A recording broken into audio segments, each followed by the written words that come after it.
garde des Sceaux, voilà les Sceaux. 21 juin 2017, François Bayrou affiche un sourire de façade. 35 jours seulement après son arrivée au ministère de la Justice, il doit céder sa place. Devenu embarrassant, après l'ouverture d'une enquête sur des emplois fictifs au Parlement européen, il est invité à partir. Premier remaniement, premier accroc pour le président de la République. Depuis cet épisode douloureux, François Bayrou et son parti ont été mis de côté. Le maire de Pau hésite entre critiques et conseils appuyés adressés au président Macron.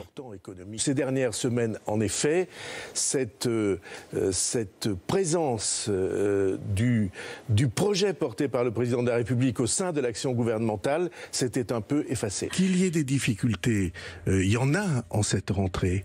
Mais le plus important, c'est de renouer le lien qui existe, qui a existé et qui existe entre le président de la République et les Français. Et pourquoi pas renforcer les liens entre Emmanuel Macron et le MoDem. François Bayrou et Christophe Castaner s'affichent côte à côte à l'université d'été du MoDem.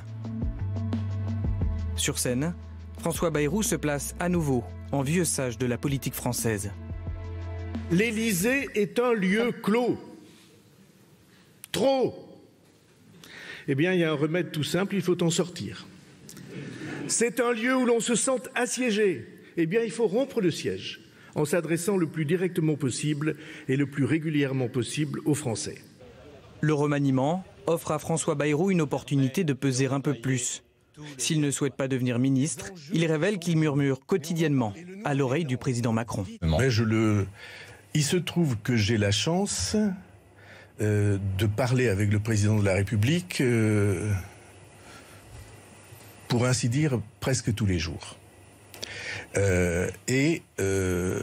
Avec une caractéristique, c'est que je n'en parle jamais. Dans les conversations du moment, un nom doit revenir dans la bouche de François Bayrou. Marc Fesneau.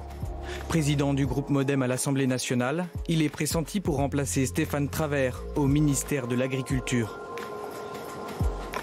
Le jeune protégé de François Bayrou est ambitieux.